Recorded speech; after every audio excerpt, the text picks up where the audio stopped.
नमस्कार, जोहार, आप सभी का स्वागत है मेरा यूट्यूब चैनल हिंदी की पाठशाला में। आप आज के इस वीडियो में मैं आप सबों के बीच सूरदास के पद का भ्रमर गीत का सारांश लेकर के उपस्थित हुआ हूँ। तो देखिए, ये इस कविता में सूरदास के पद में उस समय की घटना का वर्णन किया गया है जब श्री कृष्ण जी वृंदावन में रहते थे, और वृंदावन को छोड़ करके जब वो मथुरा चले आते हैं तो उस समय की घटना है। तो कहते हैं कि कृष्ण जो है मथुरा चले गए और उन्होंने स्वयं ना आकर गोपियों के पास उद्धव को संदेश वाहक बना करके भेजा। तो श्री कृष्ण जी जो है मथुरा के वो राजा थे, और उन्होंने क्या किया कि वो एक बार क्या करते हैं कि वो अपने प्रिय मित्र उद्धव को जो है वो भेजते हैं गोपियों के पास संदेश वाहक बना करके उद्धव को। तो उद्धव को जो है उसको जो है बहुत सारा ज्ञान ज्ञान का उसको अनुभव है। वो जो है बहुत सारे वेद शास्त्र ये सब पढ़े हैं, और वो जो है अपने ज्ञान के माध्यम से वो जो है लोगों को समझाने में काफ़ी ज़्यादा सक्षम है। तो इसीलिए श्री कृष्ण क्या करते हैं कि उद्धव को जो है भेजते हैं गोपियों के पास, और उनको जो है तो फिर उद्धव क्या करते हैं, गोपियों के पास आते हैं, और आने के बाद जो है वो गोपियों को क्या करते हैं, उद्धव ने गोपियों को योग ज्ञान और निर्गुण ब्रह्मा का उपदेश दिया, और जिससे गोपियाँ संतुष्ट नहीं हुई। तो उद्धव जब गोपियों के पास आ जाते हैं तो वो क्या करते हैं, योग ज्ञान और निर्गुण ब्रह्मा इन सब ज्ञान के माध्यम से गोपियों को समझाने का प्रयास करते हैं, किंतु गोपियाँ जो है संतुष्ट नहीं होती है। तो जब संतुष्ट नहीं होती है तो उसी समय जो है उन लोगों के बीच जो है एक भौरा का आगमन होता है। उसी समय एक भौरा आ जाता है वहाँ पर, और एक भौरा आ जाता है और गोपियाँ उसे ही उद्धव का प्रतीक मानती है, और उसी समय गोपियाँ क्या करती है, वही भौरा को ही जो है उद्धव का प्रतीक मान लेती है, और जो है उसके माध्यम से जो है उद्धव पर व्यंग करती है। तो उस समय फिर गोपियाँ क्या करती है, श्री कृष्ण तो सबसे पहली बात कि वो लोग श्री कृष्ण को बहुत प्रेम करती है, और वो श्री कृष्ण के आने का वो काफ़ी लंबे समय से प्रतीक्षा भी कर रही थी। लेकिन वो बहुत दिन बीत जाने के बाद श्री कृष्ण जी स्वयं ना आकर के उद्धव उन लोगों के बीच आ जाते हैं, और वो जो है ज्ञान के माध्यम से उनको बहुत तरह से समझाने का जो है कोशिश करते हैं उद्धव। तो इससे उसके मन में बहुत ही ज़्यादा गुस्सा और क्रोध आ जाता है। तो तभी जो है गोपियाँ अपनी गुस्सा और क्रोध को जो है वो व्यक्त करने लगती है। वो सीधा सीधी जो है वो उद्धव को जो है वो नहीं बोल पाती है।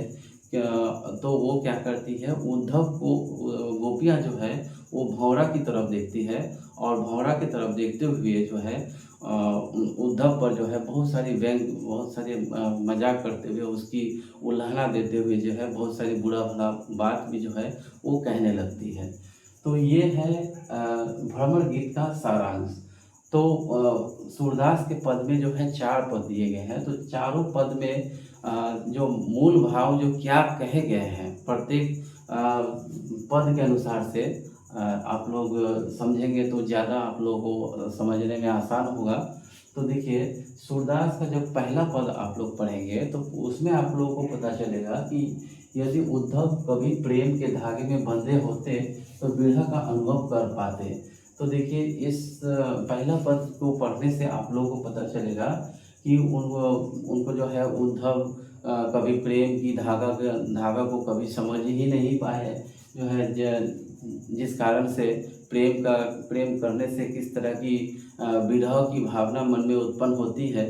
तो तभी जो है उद्धव को पता चल पाएगा। लेकिन ऐसा कुछ होता नहीं है उद्धव के मन में, प्रेम की भावनाओं को उद्धव नहीं समझते हैं, गोपियाँ ऐसा कहती है पहला पद में।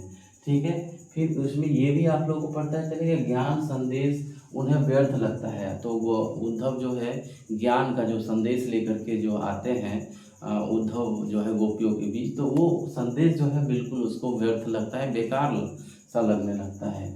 अब जब उसको सूरदास के पद का जब दूसरा पद आप पढ़ेंगे तो दूसरा पद में आप लोग को दूसरा पद में ये कहा कहा गया है, गोपियाँ कहती हैं कि हमारे मन की इच्छा मन में ही रह गई।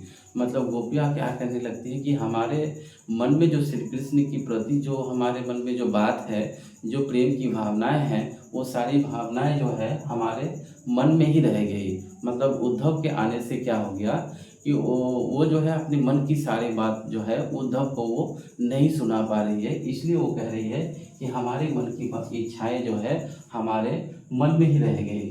फिर वो प्रेम की असफलता का दर्द व्यक्त करता है।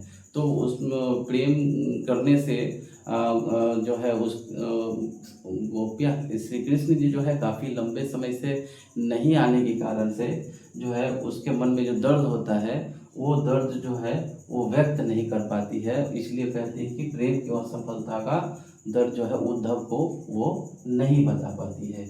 ये आपको दूसरा पद में आप लोग को समझने को मिलेगा। तीसरा पद जब आप लोग पढ़ेंगे तो तीसरा पद में आपको उद्धव की योग साधना को कड़वी ककड़ी के समान बताया गया है।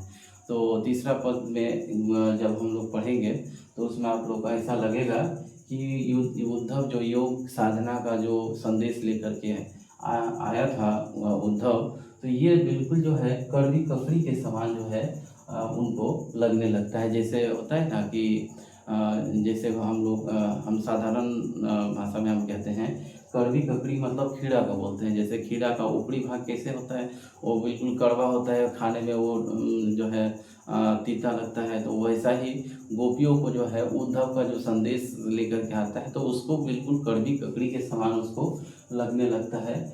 फिर जो है उसमें ये भी आप लोगों को ज्ञात होगा कि गोपियाँ जो है एकनिष्ठ प्रेम में दृढ़ है। मतलब गोपियाँ इस तरह की भावना भी जो है उस तीसरा पद में दिखाया गया। आप लोगों को समझ में आएगा कि गोपियाँ कहने लगेगी कि उसके मन की जो प्रेम है वो बिल्कुल एकनिष्ठ जो है श्री कृष्ण के प्रति ही प्रेम उसके दिल में बसा हुआ है। वो जो है उसके मन में जो है किसी दूसरी भावनाएं या फिर दूसरी बातों से जो है मन जो है इधर उधर भटकने वाला नहीं है। मतलब उसके प्रेम में से गोपियों के प्रेम में सिर्फ कृष्ण ही कृष्ण है। तो इस तरह की भावनाएं जो है आपको तीसरा पद में आप लोगों को मिलेंगे। तो आज का इस वीडियो में जो है इतना ही है। तो फिर इसके आगे का मैं दूसरा वीडियो में लेकर के आऊँगा।